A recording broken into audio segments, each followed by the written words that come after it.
everyone, and welcome back. It's Mindy for Neat and Tangled, and I have 3 cards I'm going to show you how I made where you can create some really unique backgrounds, and I'm going to use the same stencil from Neat and Tangled on all 3 of the cards.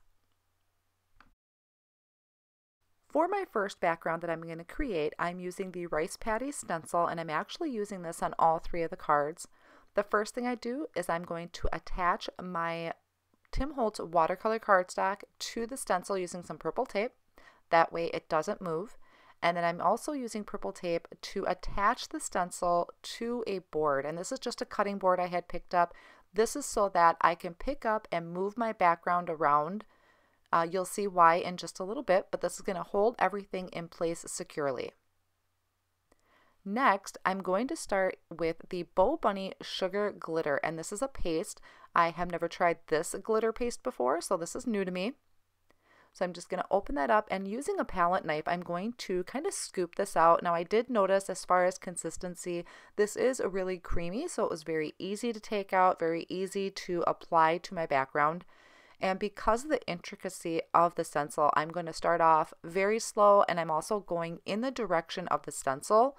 So I'm just starting from that bottom corner and working my way up.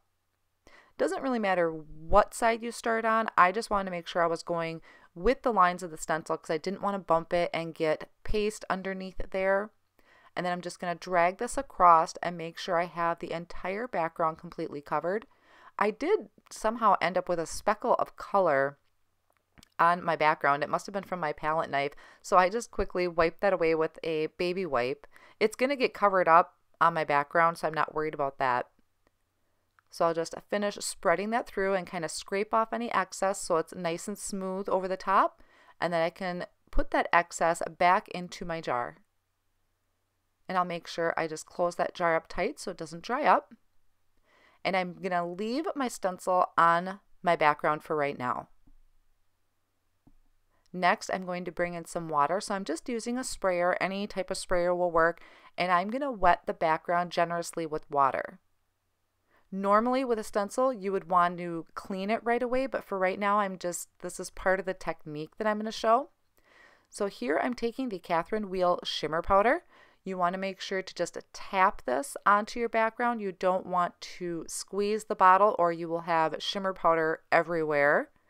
So then I take the water bottle and I'm going to spritz some more water on here. Now this is up to you how much water you want to put on it. What I'm going to do is just kind of pick that up and let the water move that shimmer powder on the background. So this is why I also have it on the cutting board, because I can pick it up and move it. Let the water naturally move that shimmer powder. And you can add a little bit more water, add a little bit more of the powder if you wanted more of a dramatic background, which is what I am going for here. So it's going to be pretty colorful. So whenever you decide that you're happy with how the water has moved that shimmer powder, the more water you add, the lighter the background is going to be. So you kind of decide how bright you want it or how muted back you want those colors to be. And you can just dab up any excess water that may be slipping off on the side just to help keep everything clean. And then once you are done with that, if there is too much water on your background, you can dab it up with a paper towel. You just got to be super careful so you don't remove your glimmer paste.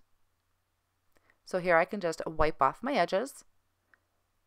And I'm happy with where this is right now. So then I'll start to carefully remove that purple tape that is holding the stencil down. Taking that off of all the sides. You want to be super careful so you don't bump or shift your stencil. And once you do have this removed, you want to take it to the sink and rinse this off right away whenever you're using any type of paste, because some pastes will dry super fast and you don't want that stuck on your stencil.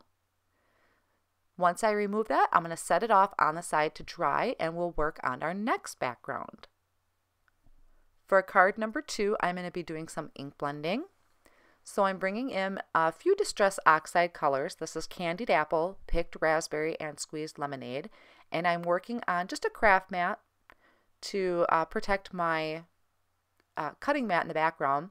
And using a jumbo sponge dauber, and this is Bristol Smooth Cardstock, which is really great for ink blending, I'm just gonna slowly start adding some color from the top corner. I'm not too worried right now at this point if the colors are blending very well together. I'm not worried about if it has a harsh line. What I've learned with ink blending, whether it's the oxides or any ink pads that you're using, is I like to lay down kind of a base color. This just helps the colors blend together. So this is my base layer that I'm adding. I added the picked raspberry to the middle, and now the squeezed lemonade, blending that up into the picked raspberry a little bit. And just to keep the work surface clean, I will wipe this up in between so I don't get that candied apple into my squeezed lemonade and contaminate my ink pad. But this is the second layer that I'm adding. You can see that there's not as a harsh line between the colors.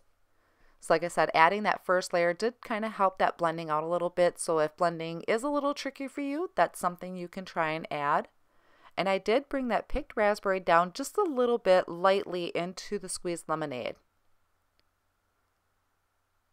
And then just wipe off my surface, and I attached my stencil just like I had done on the first card with the purple tape. Now this is a pearlescent embossing paste. So this was something really new. The main reason I wanted to use it was because it had the pearlescent in it. And you can see as I took that out of the jar, it is a little thicker than the BoBunny I had used. So starting with the same way I did in the first one, I'm just starting in one corner and working my way down. You want to make sure you're cleaning your tools very good in between. I must have had some glitter stuck to mine, so it was scraping my background. You can see I have some harsh lines on there. So I just wiped that off with a baby wipe really good, and then it came back through and smoothed out that background. And then I'll carefully remove this and set this background off on the side to dry as well. For the next background, now this one I actually didn't turn into a card because I ruined it in the drying process, but I wanted to show you this anyway in case this was something you wanted to try. This is using the Brutus Monroe Fallen Snow Glitter Glaze. Now I was really curious to see how this would dry, what it would leave behind.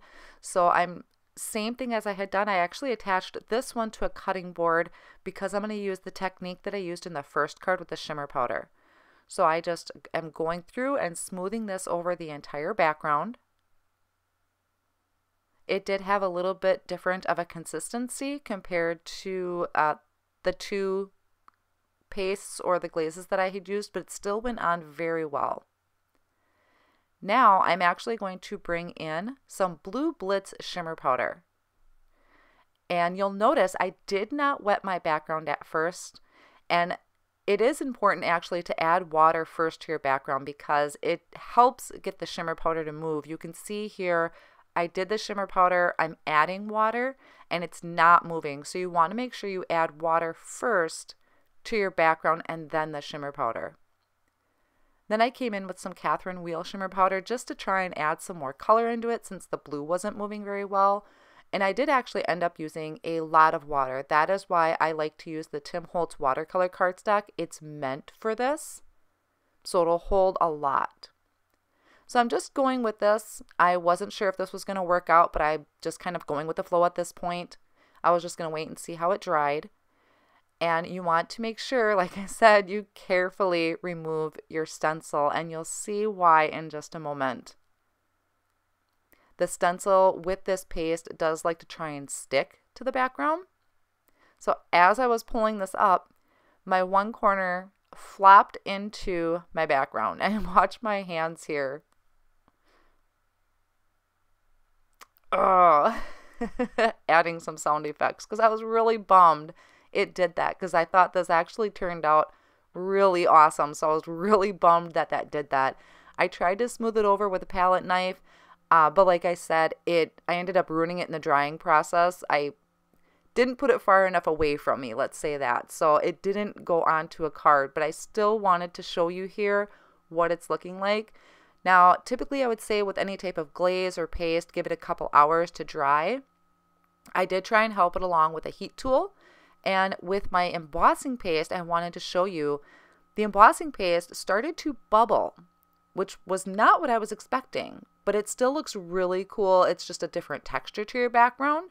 So that's something, if you wanted to leave it pearlescent, this is what it looked like in the beginning. And then when I added heat to it, it created those little bubbles.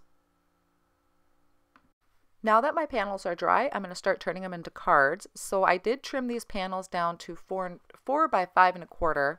I'm adding it to a white A2 size card base with some double-sided tape. Because there is so much water and texture on that panel, I wanted to make sure it held down really good to my card base.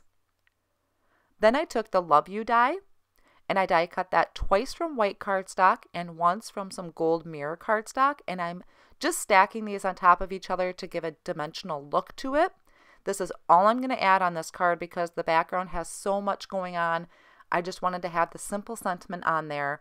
And I'm adding it with some liquid glue, and then I'm going to put some blocks on top of it to really give it some pressure and hold it down to that textured background. And I'll set it off on the side to dry for a little while I work on finishing up the other cards. So I was really happy with how that background turned out. Even though some of that water and paste seeped under the stencil, I thought that just really added to it. Now on the next card, this is the one with the pearlescent embossing paste. I did trim that panel down to 4 by 5.25, and I die cut out the shadow part of this Hooray die. And I die cut that just out of the middle of the card. My intention was to die cut out the actual script word Hooray. And you'll see I'll line this up on the shadow layer. And it fits just perfectly. I'll run that through the die cut machine. And my intention was to put that scripty word back into that shadow piece that I had created on the panel. But looking at it, it just looked like too much going on. And once I actually pulled this top panel away, I thought having all of that texture and that color on the word Hooray itself looked really great just on a plain white card base. So that's how I kind of got a bonus card out of this. So instead, I ran the Hooray word through with some of that gold mirror cardstock, and that's what I'll use for that card. To finish it off, I'm going to add some foam tape to the back, so I'm attaching foam tape all around the back of my card. I'm also going to add it kind of in between where the letters are, just to make sure that it's flat and even all the way across. That way if I mail it, there's not going to be any uneven spaces to it. And then once I remove the backing of that foam tape, I can attach that to my A2 size white card base. Just making sure I have a nice white even edge all the way around. And then using the liquid glue, I'll add that gold mirror cardstock that I die cut the Hooray word out of. So these are perfect birthday cards, very festive, very colorful. I kind of just spread that liquid glue around with my finger to help eliminate any of that liquid glue seeping through. And then I like to use the tweezers because that can really get into those spaces. And then I'll just kind of wipe up any glue that did kind of pop through on me a little bit. Lots of dimension and color and shine. So for that bonus card, I die cut Hooray out of white cardstock twice, stacked that up with some liquid glue, and added my colorful die cut on top. So that will be ready for my other card. Now for some sentiments, I'm using the Piece of Cake Sentiments stamp set. And what I did is I used the same sentiment for both just for simplicity's sake.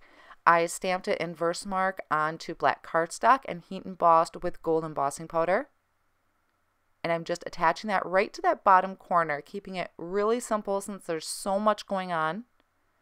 On this card, I trimmed down a white panel to 3 3/4 by 5 inches, layered it on top of a gold mirror cardstock panel that's 4 by 5.25. And then an A2 size card base, and that's just simplicity but gorgeous. And then here's a look at that first card we created now that it's nice and dry. Beautiful, beautiful backgrounds. So that is just taking a look at some different ways you can create backgrounds with stencils. I really hope you enjoyed it and you were able to get some inspiration out of it. Thank you so much for stopping by, and I'll see you next time.